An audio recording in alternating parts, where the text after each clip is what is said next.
হাত বাড়াইয়া ডাকে,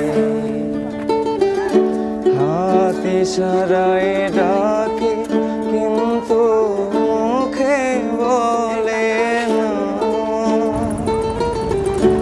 আমার কাছে আইলে বন্ধু আমারে পাইবা না, আমার ভাঙা ঘরে ভাঙা চালা ভাঙা বেড়ার ফাঁকে